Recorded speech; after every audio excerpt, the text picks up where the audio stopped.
गीदड़ की इतनी हिम्मत कब से हो गई कि शेर का रास्ता रोक सके? गीदड़ नहीं, सांड, जंगली सांड। और जब जंगली सांड शेर के सामने आ जाता है तो शेर भी दुम दबाकर भाग जाता है। लेकिन इस बार ये जंगली सांड तुम्हें भागने का मौका भी नहीं देगा। तुमने मेरे भाई के जितने टुकड़े किए हैं उससे कई ज्यादा टुकड़े मैं तुम्हारे शरीर के करूंगा। सांड की खाल पहन लेने से गीदड़ की जात नहीं बदलती परशुराम। एक बात कान खोलकर सुन लो। जिस राज को छिपाने के लिए तुम्हारे भाई की जान गई, अगर वो राज तुम्हें मालूम है तो बता देना। जानते हुए भी कहीं छिपा गए तो तुम्हारा हश्र तुम्हारे भाई से भी भयानक होगा। हश्र तो तुम्हारा बुरा होगा देवा। जरा पीछे मुड़कर देखो।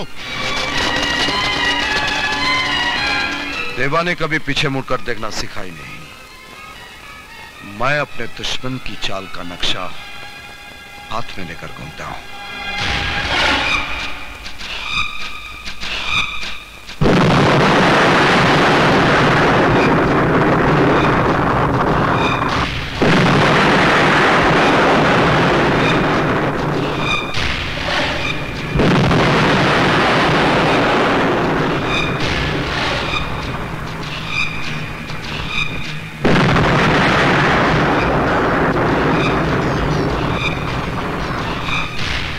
जो माचिस की तिली की आग में हाथ चला बैठते हैं, उन्हें सूरज की आग से भुक्का नहीं सुलगाना चाहिए। आइंदा जब शेर का शिकार करने निकलो तो आंखों से भाई की मौत के आंसू पोंछ कर निकालना, वरना तुम्हें पता ही नहीं चलेगा कब शेर सामने आया, झपटा और तुम्हारा शिकार करके चला गया।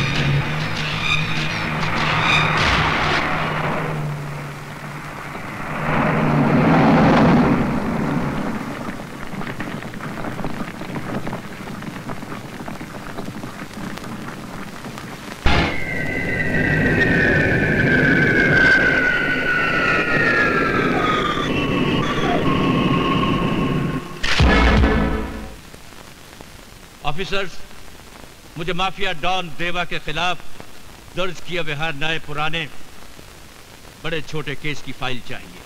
सर, माफिया डॉन देवा के खिलाफ किसी भी पुलिस थाने में कोई भी रिपोर्ट दर्ज नहीं है। What do you mean? आप कहना क्या चाहते हैं कि वो कोई गुनाह किए बिना इस शहर का डॉन बन गए? सर, गुनाह तो उसने बेशक किए हैं। अब जैसे प्रजापति के कत्ल का केस दर्ज हुआ है, पर उसमें देवा का नाम हमारे रिपोर्ट में न दर्ज हुआ है, न किसी ने लिखाया है और न ही किसी ने बयान दिया है।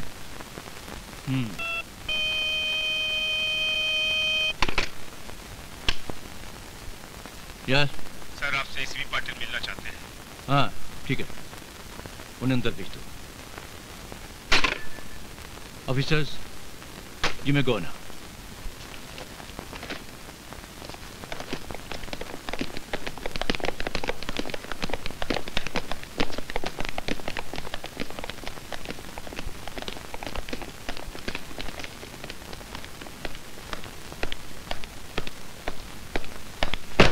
ACP Patil from Traffic Department, sir. Thank you, sir. फरमाइए। सर, पहली बार आप जैसा ऑफिसर सीना ठोक कर देवा के खिलाफ खड़ा हुआ, जो हमारे डिपार्टमेंट के लिए बड़े फख्र की बात है सर। Thank you. लेकिन सर, जिस जमीन पर आप खड़े हैं वो सरकारी है। हमारी ये वर्दी भी सरकारी है, हाथ के ये हथियार और उसमें मौजूद कारतूस भी सरकारी है सर। आप किसकी तरफ इशारा कर रहे हैं? कुछ सरकारी लोगों की तरफ जो देवा से भी बड़े मुजरिम हैं और ऊंचे ऊंचे सरकारी ओहदों पर विराजमान हैं।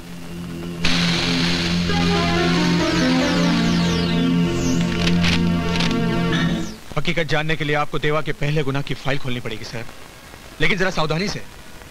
वो फाइल ऐसा अलादीन का चिराग है जिसे छूते ही एक जिन निकल आता है, जो आपको अपनी वर्दी समेत उठाकर कहीं और अपनी ड्यूटी निभाने के लिए भेज देता है। Let me tell you something, Mr. Patel. सरकार को भी हमारा तजुर्बा बहुत पुराना है। सब जानते हैं कि मलिक का फर्ज ईमानदारी और सच्चाई का वजन इतना है कि किसी भी जिन के उठाए नहीं उठने वाला। फाइल तो मैं बेशक खोलूंगा ही, लेकिन कुछ सरकारी लोगों को अपनी इस वर्दी की आबरू का अदब सिखाकर।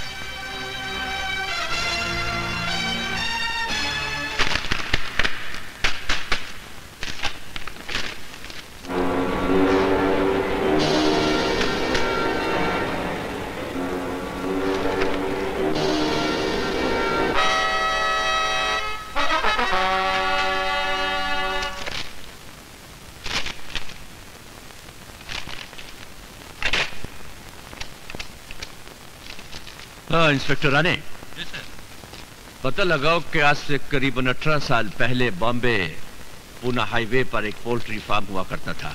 जी सर। जिसका मालिक भंडारी नाम का एक शख्स था, और कुछ महीने पहले उसका कत्ल हुआ।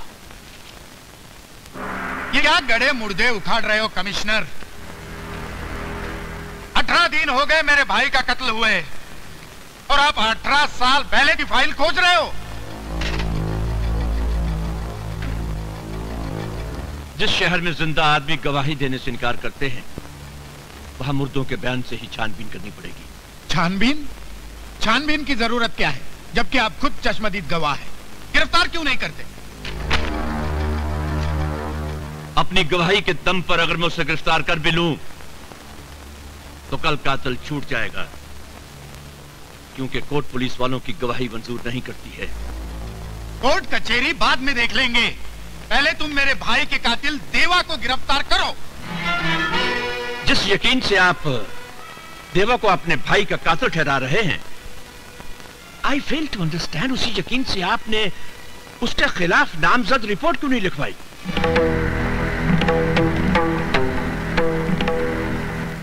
रिपोर्ट? इसलिए ये फाइलों का गोदाम बढ़ाने के लिए? पहले भी कई रिपोर्ट इन फाइलों में पड़ी सड़ रही है। क्या मेरे भाई का केस भी इन फाइलों में दफना देना चाहते हो? फॉर योर काइंड इंफॉर्मेशन, ये फाइलें सड़ नहीं रही हैं। ये फाइलें गुनहगारों की कहानियां हैं जिन्हें हम सुराग के लिए इस्तेमाल करते हैं। और ये बात मैं आप पर साबित करके रहूंगा इस फाइल से कि देवा के पहले गुनाह की डिटेल्स में यकीनन प्रजापति के कत्ल के पीछे कौन सा मकसद था। और शायद ये वजह भी हाथ लग जाए कि आप उसके खिलाफ रिपोर्ट लिखवाने में इतना कतरा क्यों रहे? कतरा तो आप रहे देवा को गिरफ्तार करने से, और गिरफ्तार कर भी कैसे सकते हैं, क्योंकि आपका पूरा डिपार्टमेंट बिका हुआ है। यहाँ तक कि आप भी देवा के ताश का एक पत्ता है, पत्ता। आई बेग योर पार्डन, ये सरासर झूठ है। ये सच है, आप देवा के खास आदमी हैं और उसी के रहमो करम पर आपका यहाँ ट्रांसफर हुआ है। It is nothing but a naked lie. झूठ है ये। अच्छा, ये तो सच है ना कि आपकी बेटी विजय नाम के लड़के से प्यार करती है? यस, ये सच है। और उस विजय का देवा से जायज या नाजायज रिश्ता है? रिश्ता? इम्पॉसिबल। यकीन नहीं आता ना? कमिश्नर, मेरे भाई के कातिल को छोड़िए, अपनी बेटी की मोहब्बत की छानबीन कीजिए।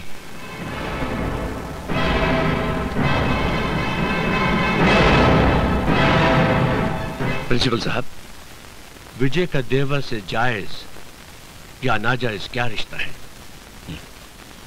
रिश्ते तो सभी जायज होते हैं कमिश्नर साहब, नाजायज तो उन्हें हालात बना देते हैं।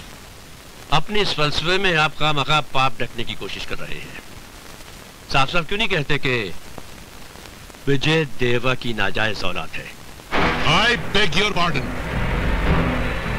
आप जैसे सभ्य आदमी के मुंह से ऐसी सभ्य बात सुनकर बहुत दुख हुआ कमिश्नर साहब। फॉर योर काइंड इंफॉर्मेशन, विजय अपने बाप प्रशांत कापरे की जायज औलाद है। देवा विजय का जायज मामा है।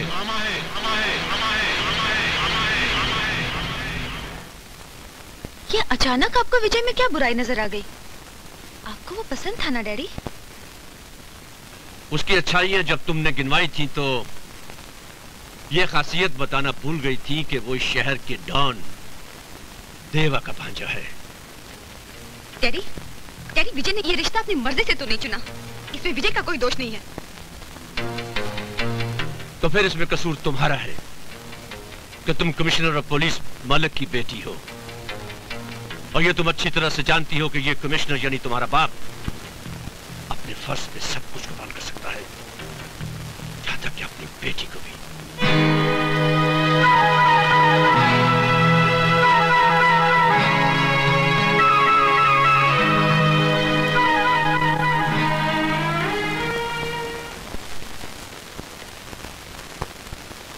कहां जा रहे हो विजय? अंकल, वो अनीता आज कॉलेज नहीं आई? अब वो कॉलेज जाएगी भी नहीं, और तुम भी उससे मिलने की कोशिश मत करना।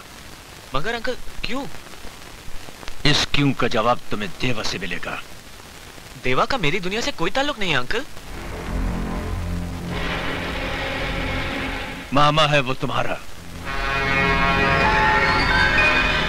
वो तो अच्छा हुआ कि मुझे पहले ही पता चल गया, वरना ये कमिश्नर कन्यादान करके अपनी बेटी को तुम्हारी दुनिया में भेज देता तो देवा के हाथ कठपुतली बनकर रह जाता। निकल जाओ यहां से। आइंदा इस घर के आसपास भी नजर आए तो जिंदगी भर याद रखने लायक बेइज्जती करती जाएगी तुम्हारी। Now out.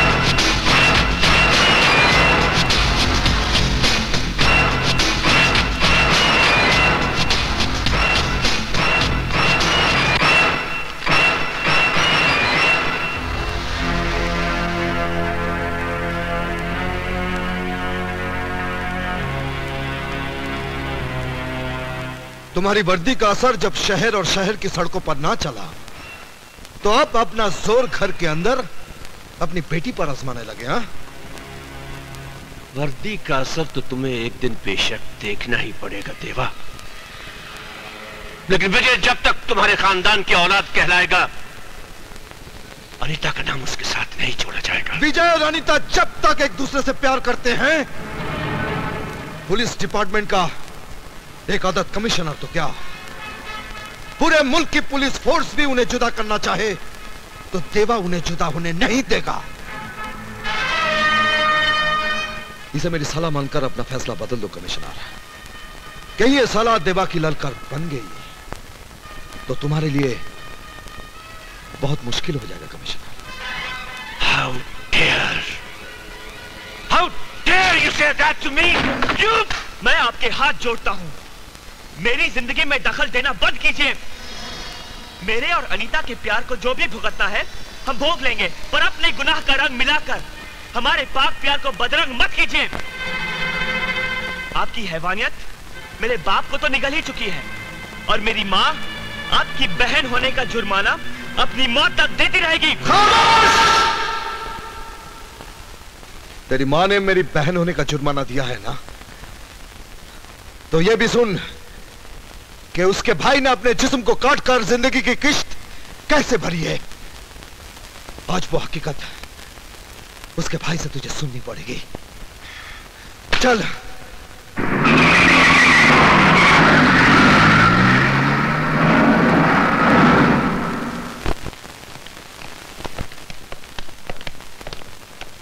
बैठो।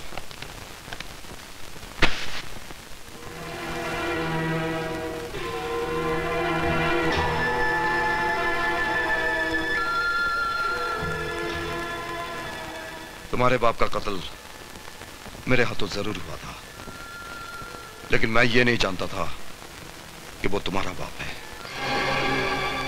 दीप्ति ने मुझसे कभी कोई बात नहीं छुपाई थी, लेकिन जब वो प्रशांत कापरे से प्यार कर बैठी, मुझे बताया तक नहीं। उस दिन मुझे बहुत बड़ा धक्का लगा था, जिस दिन उसने मुझे बताया कि भैया हमारी शादी हो चुकी है। क्या कहा तूने? भैया भैया मुझे माफ कर दीजिए। हम दोनों मजबूर थे भैया। प्रशांत की शादी उसके घर वाले कहीं और कर देना चाहते थे, तो भगवान को साक्षी रखकर हमने मंदिर में शादी कर ली। तो क्या भगवान नीचे आकर इस बात की गवाही देंगे? किस किस को बताता फिरेगा तेरा ये गरीब भाई कि तेरी शादी हो चुकी है? जीते जी मार डाला तूने मुझे। भैया भैया मुझे मार डालिए। मैंने आपके विश्वास का खून किया है। प्यार के जज्बात में मैं ये भूल गई, मेरा भाई सिर्फ मेरा भाई नहीं, मेरी माँ भी है, मेरा बाप भी है।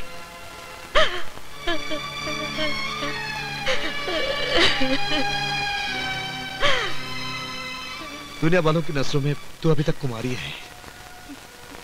वो तेरी शादी तब तक नहीं मानेंगे जब तक तू अग्नि के साथ फेरे लेकर इस घर से नहीं विदा की जाएगी। लेकिन तू चिंता मत कर, तेरी शादी की जिम्मेदारी मेरी है। कल प्रशांत को घर बुलाकर शादी की तारीख पक्की कर लेते हैं। शादी तो हमारी हो चुकी है, बस बस्ती वालों के सामने फेरे ही लेने हैं ना। जब भैया कहेंगे तो फेरे भी ले लेंगे। मैं चाहती हूँ आप एक बार भैया से मिल लेते तो। मैं तो देविंदर भैया से मिल चुका हूँ। कब? यही है ना देविंदर भैया, बिल्कुल देवता स्वरूप है। अपने देवता स्वरूप भैया से कहना परेशान होने की जरूरत नहीं है, बस फेरे भर का इंतजाम कर लें। क्या 5,000 रुपए? जी हाँ। अरे जबान पर लाने से पहले सोचा तो होता। सर जी, अपनी एक बहुत बड़ी मजबूरी के लिए पैसा मांग रहा हूँ। मजबूरी? अरे अपनी किसी मजबूरी की वजह से मैंने आज तक तेरी मजदूरी एक दिन के लिए भी रोकी क्या? एक एक की मजबूरी देखूंगा तो सबकी मजदूरी कौन देगा? सर जी, अगर ये पैसा नहीं मिला तो मेरी इकलौती बहन की शादी रुक जाएगी, बड़ी बेइज्जती हो जाएगी सर जी। तो ऐसा कर, कोई ऐसा सेठ ढूंढ ले जिसके यहाँ एडवांस का सिस्टम चलता हो। मुझे दूसरे ड्राइवर बहुत मिल जाएंगे। सर जी। अरे प्रजापति क्यों चट्टान पे सर मार रहा है? फालतू पैसा देना सेठ की फितरत में नहीं है। न तू सेठ को बोल के देखना, तेरी बात मान लेगा। अगर ये पैसा नहीं मिला तो मैं किसी को मुंह दिखाने के लायक नहीं रहूंगा। तो मैं भरोसा करूं? 101%। पैसे की जिम्मेदारी तुम्हारी, काम की जिम्मेदारी मेरी। काम से पहले पैसा मिल जाएगा। ठीक है, तो आप फिर कुछ ठंडा गर्म हो जाए। नहीं आज नहीं, फिर कभी, काम हो जाने के बाद। काम तो हो ही जाएगा। ओके।